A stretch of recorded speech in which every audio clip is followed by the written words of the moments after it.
Wheel chair पर भी नहीं रुका संघर्ष।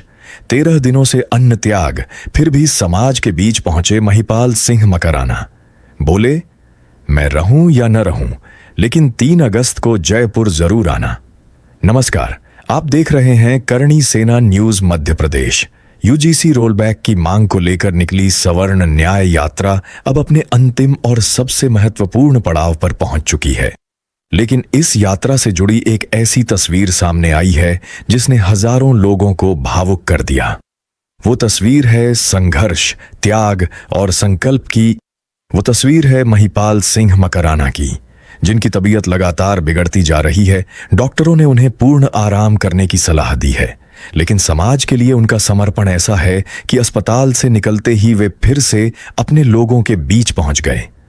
बताया जा रहा है कि अत्यधिक कमजोरी के कारण वे अब अपने पैरों पर ठीक से खड़े भी नहीं हो पा रहे हैं। उन्हें व्हील चेयर का सहारा लेना पड़ रहा है। इसके बावजूद उन्होंने मशाल यात्रा में हिस्सा लिया और लगभग 2 से 3 किलोमीटर तक पैदल चलकर समाज को यह संदेश दिया कि संघर्ष अभी खत्म नहीं हुआ है। महिपाल सिंह मकराना पिछले 13 दिनों से अन्न त्याग कर चुके हैं। लगातार यात्रा, अनशन और बिगड़ती तबीयत के बावजूद उनका कहना है कि यह लड़ाई किसी एक व्यक्ति की नहीं, बल्कि आने वाली पीढ़ियों के भविष्य की लड़ाई है। मशाल यात्रा के दौरान उन्होंने हजारों लोगों के सामने बेहद भावुक शब्दों में कहा, मैं कल रहूं या न रहूं, लेकिन आप सभी 3 अगस्त को जयपुर जरूर पहुंचना। यह आंदोलन किसी महिपाल सिंह मकराना का आंदोलन नहीं है। यह पूरे सवर्ण समाज, युवाओं और आने वाली पीढ़ियों के अधिकारों की लड़ाई है। अपने संबोधन में उन्होंने अपने परिवार का भी जिक्र किया। उन्होंने कहा, मेरे भी 2 बच्चे हैं। वे भी मुझसे पूछते हैं कि हमारे भी दोस्त हैं, क्या मैं उनसे दोस्ती छोड़ दूं? यह सवाल केवल मेरे बच्चों का नहीं है, आपके घरों में भी बच्चे हैं। हमें उनके भविष्य के बारे में सोचना होगा। उन्होंने आगे कहा कि यदि आज समाज अपने अधिकारों के लिए एकजुट होकर नहीं खड़ा हुआ, तो आने वाले समय में सरकारें ऐसे कई फैसले और कानून लागू कर सकती हैं जिनका असर आने वाली पीढ़ियों पर पड़ेगा। महिपाल सिंह मकराना ने समाज से भावुक अपील करते हुए कहा, अगर आज भी हम नहीं जागे, अगर आज भी हम अपने अधिकारों की आवाज नहीं उठा पाए, तो कल बहुत देर हो जाएगी। इसलिए अब समय आ गया है कि पूरा समाज एकजुट होकर अपनी लोकतांत्रिक आवाज बुलंद करे। उन्होंने सभी युवाओं, महिलाओं, बुजुर्गों और समाज के हर वर्ग से 3 अगस्त को जयपुर पहुंचने का आह्वान किया।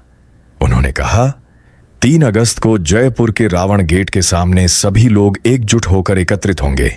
वहां से शांतिपूर्ण तरीके से कलेक्ट्रेट तक मार्च निकाला जाएगा और भारत के राष्ट्रपति के नाम ज्ञापन सौंपा जाएगा। उन्होंने कहा कि यह आंदोलन संविधान और लोकतांत्रिक व्यवस्था के दायरे में रहकर अपने अधिकारों की मांग करने का आंदोलन है और समाज की एकता ही इसकी सबसे बड़ी ताकत होगी। यात्रा में शामिल हजारों लोगों ने भी महिपाल सिंह मकराना का उत्साह बढ़ाया। कई लोगों की आंखें नम दिखाई दीं, लेकिन हर किसी के चेहरे पर संघर्ष जारी रखने का संकल्प भी साफ दिखाई दिया। एक तरफ डॉक्टर उन्हें आराम करने की सलाह दे रहे हैं, दूसरी तरफ समाज के प्रति उनका समर्पण उन्हें फिर मैदान में खड़ा कर रहा है। व्हील चेयर पर बैठा एक व्यक्ति जब हजारों लोगों के बीच पहुंचकर मशाल थामता है, तो वह केवल एक तस्वीर नहीं होती, बल्कि एक संदेश होता है कि इच्छा शक्ति शरीर से बड़ी होती है। अब पूरे समाज की निगाहें 3 अगस्त पर टिकी हैं, जब जयपुर में प्रस्तावित कार्यक्रम के दौरान बड़ी संख्या में लोगों के जुटने की संभावना जताई जा रही है। क्या यह आंदोलन अपने लक्ष्य तक पहुंचेगा? क्या सरकार यूजीसी रोल बैक की मांग पर कोई बड़ा निर्णय लेगी? और क्या 3 अगस्त का जयपुर प्रदर्शन इस पूरे आंदोलन की दिशा बदल देगा? इन सभी सवालों के जवाब आने वाले समय में सामने आएंगे। फिलहाल इतना ही। आप देख रहे थे करणी सेना न्यूज मध्य प्रदेश।